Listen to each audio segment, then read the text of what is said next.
очень хочет с тобой пожить неделю.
There's an ice layer on the panels.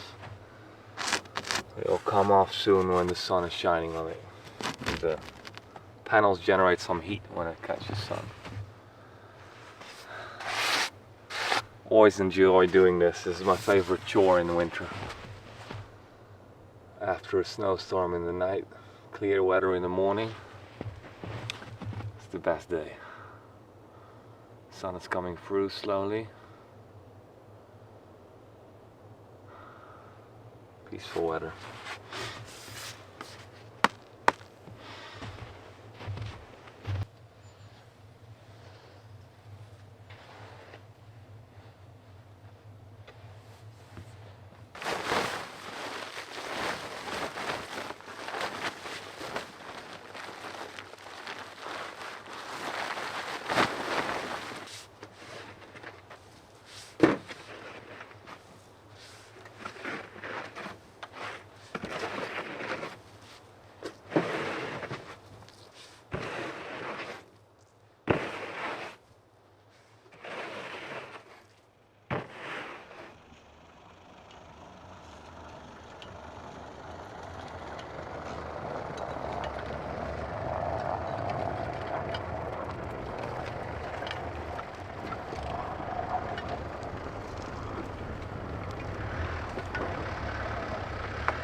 promised at the end of last year if I didn't want to continue the series, but maybe I had ideas for something, and even though I couldn't do exactly the ideas I wanted because I didn't have time this year, I wanted to address this one question: religion, spirituality. I thought I had like five or so episodes for that.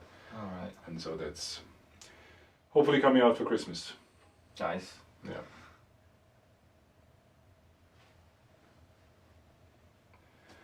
Bon appetit, please go ahead. Eat well.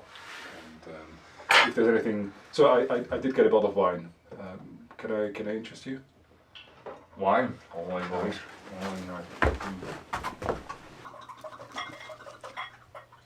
Everyone was saying like, shingles you need to get in Austria.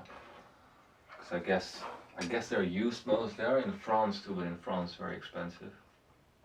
You probably researched, but you probably knew already you could get them where you got them, right? Simply because in some areas of the Alps, Yeah. they're just very common. Yeah. And so I found them on like a website that had like this like eBay but local. Right. And that's where I sort of first offered and was like, okay, that's a good deal. So, well, we can measure it out a little bit on how this works in terms of if you buy a bundle, what it really means to have like 9 meters. Yeah, that's how you. because they have different sizes and different thicknesses as well, I guess, or not? It's all about, it's big there because there's a hand cut. I mean, there is a machine, but by hand. But they're split, not sawn. I think that's the big difference. You need to be split them, right? If I think if you use in the US, if we had redwood, because redwood is so tough, I think you could get away with sawing it. But our wood that is more durable, like larch, it has all its resin. Just because of how its fibers work, it's best split, and it actually works really nicely because then the rain actually goes down in those grooves that exist on the shingles. Right. And yeah, I can imagine. It just makes sense. If you split them, you keep the fibers as intact, they are. and you're not cutting like into the fibers so much. I got you, bro. Alright, so this is large. It is large, And these ones you cut yourself or not? No, these are the ones from the place. So I like it that there's also some twisty things. Yeah, so some of them are twisty, and others are probably a bit straighter. Makes the roof less perfect. So if you, for example, if you have when you nail them, so these are you can buy them at different length. Yeah. Which the effect of this is, if you, for example, do triple, it basically means okay. So you now It's do pretty short. This is 25. This should be 30. Maybe it's not quite 30. Yeah. But roughly. Yeah. So, but if you had it like this, and at the bottom row you have to do a double row, to avoid this gap. And to save shingles, I actually used just a chestnut plank across because I was worried I would run out of shingles and there was like a half-finished thing, and then I had shingles left over, which was just poor paranoid. But so if you do it like this now, basically, then you would continue like this. Yeah. So now you have basically, so if it runs here, then it can run here. You have basically 3 layers on top of each other. Yeah. And so you get, out of a 30 centimeter shingle, you get like 10 centimeters of actual thing. So what would it mean if you had like a 40 centimeter shingle? Then you could still have triple layer, but have a wider, this is now what you would have to decide on optics, you would have a wider. Yeah. So they're not 10 centimeters, but 15 centimeters, for example. Okay. You have like a 45 shingle.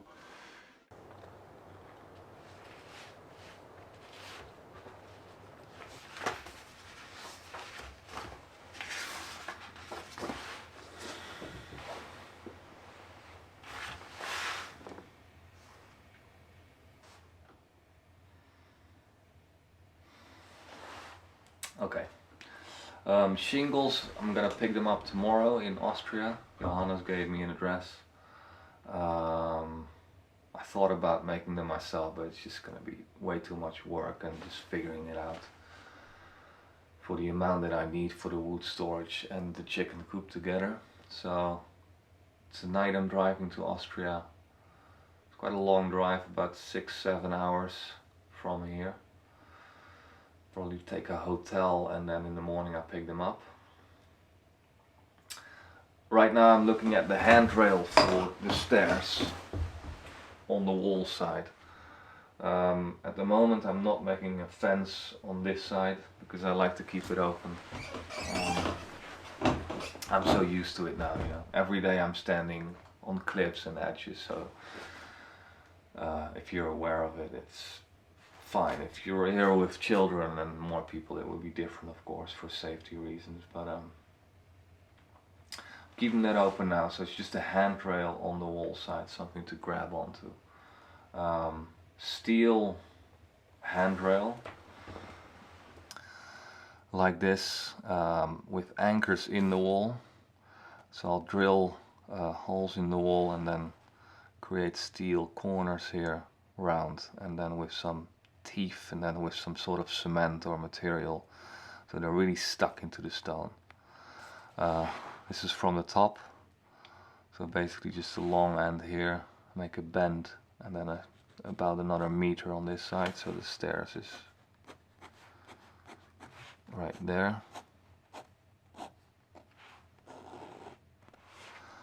This bend is gonna be difficult. I don't really know how to do it. I think I'll cut smaller pieces